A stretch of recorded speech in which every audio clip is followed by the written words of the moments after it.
Welcome to Night's Arcade, I'm Sleepless Night, and I'm going to try to make this video as quick as possible, because for those of you who have been watching my Hardspace Shipbreaker Let's Plays, or for those of you who play Hardspace Shipbreaker, I thought I'd give you an update, because they've given us an update. It's 0.1.5, which landed yesterday. Well, if you're watching this on the Friday, it landed on the 6th of August, and I guess about half of the things they've added are bug fixes.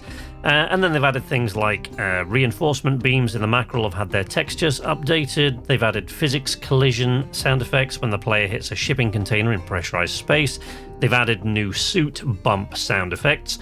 They've added scroll over sound effects to continue shift and ship selection buttons. They've added a back button prompt to the kiosk. They've improved the behavior of the profile cards on the profile selection screen.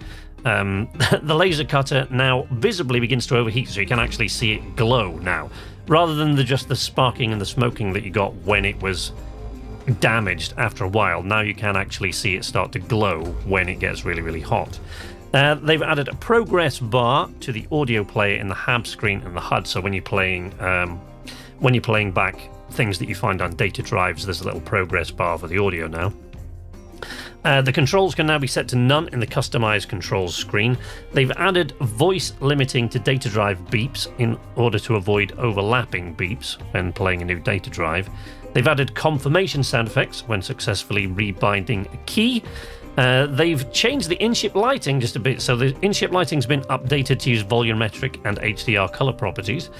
They've added a Chinese language option, and they have added controller customization. So gamepad control customization has been added to the customized control screens. But there are two big things that I really want to cover here. One of them, some of you will know if you've been following along, they've added the Science Gecko. So there's a new class of gecko now. Right, if you look in the free play screen, you can find it all the way over to the right-hand side.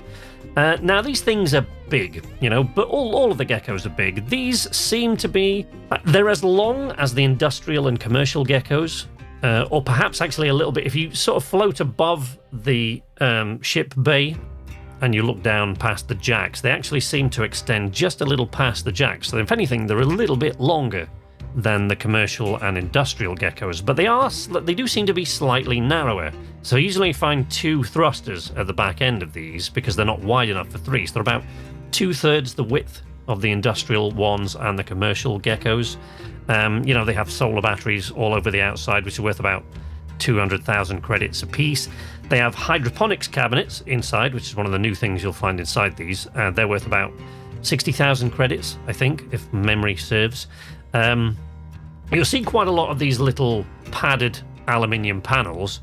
Be very, very careful with your laser cutter around those, because they are extremely flammable, and and especially if you do it in atmosphere, if you're really, really not concentrating and you don't flush the air out of the ship first, the whole damn thing will your entire corridor will just set on fire. Trust me, I've done it already, and I wasn't even there that long. So yeah, there are new things to find out on this new Gecko. They're really kind of I think they're really, really interesting inside because they're science vessels, so they've got lots of little bits and pieces that you haven't seen yet in other geckos. But the main thing for me that I want to point out here, because there might be some people who haven't seen the patch notes, and they're wondering what to do about this when they come across it, because I came across it in career mode without actually realizing they'd updated this today. So then I went quickly to try and rush out this video to let you guys know in case you'd done the same thing.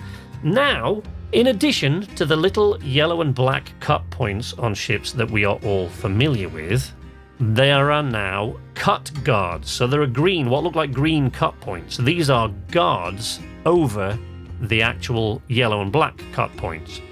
And you'll find these especially in the higher difficulty levels. You might find the odd one at the lower difficulty levels. I've seen a gecko with just one on, but at the harder difficulty levels, even of the mackerels, when you do like a hard mackerel, you probably find, I did one of those and it was full of them. So for those of you who are a bit confused as to how you're supposed to deal with this, The deal is that these things are these covers which show up blue. If you look at your scanner, where the normal cut points show up yellow, these ones show up in that sort of green-blue. So you'll be able to tell before you even get aboard the ship. You look on your scanner that it's got some of these cut guards on. When you're trying to cut through them, be very, very careful where you do this, first of all. First of all, if you're going to do it, be very careful where you do it, because these things are flammable and they will just burn for weeks. For some reason, even in a vacuum, where they're getting their fuel from, I don't know. You shouldn't try to cut through them because you can't. They are heat resistant, which makes it all the more confusing that for some reason they burn when you cut into them, but they are supposedly heat resistant. However, what they are not resistant to is impact. So the way to get these off is to smash them off. Well, how do you do that? You know, you can't run into them with your hands, you can't run into them at speed and do that. There's nothing you can sort of wield to hit them with. What I found quite useful, basically just find something quite small and use your grapple and use the push to shoot something quite small. I found the little lights that I don't normally bother with, the little circular disc lights that are all along the inside of the ship's frame. I find those quite useful little things to hit these because they don't do a lot of damage. But you still want to be careful where you fire these things because you're shooting these things around on the inside of a ship. So make sure you've flushed all the fuel lines. You're extra careful near coolant tanks and anything like that, fuel tanks, fuel lines. Or it can all go wrong. I've already had that go pretty wrong on me. But yeah, grab just something small. You know, it could be a multi-tool if there's one floating around or something like that. But those little lights are the only sort of constant that you can find because most people don't bother salvaging those. You'd be there all week. So just grab one of those with your grapple and fire it at one of these green cut points and you should be fine. So there you go. They're the patch notes that, the patch notes that I've mentioned. As I said, a lot of the other patches in this update are just bug fixes. I'll be back doing Hardspace Shipbreaker Let's Plays and running through one of the career cards that I've started, one of the licenses that I've started next week.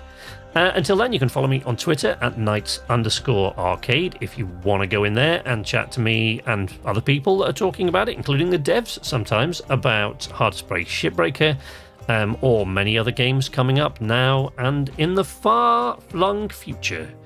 You can find the links to my Discord, my Patreon, and Facebook down below, as well as a link to my Twitch live streams. I stream every Monday, Wednesday, and Saturday. But if you don't want to do any of those things, leave a like if you like this video, if you find it helpful. Subscribe if you want to see more videos from me in the future. And ring the notification bell to be notified every time I post new content. But until next time, from Knights Arcade, this is Sleepless Night, saying nighty-night.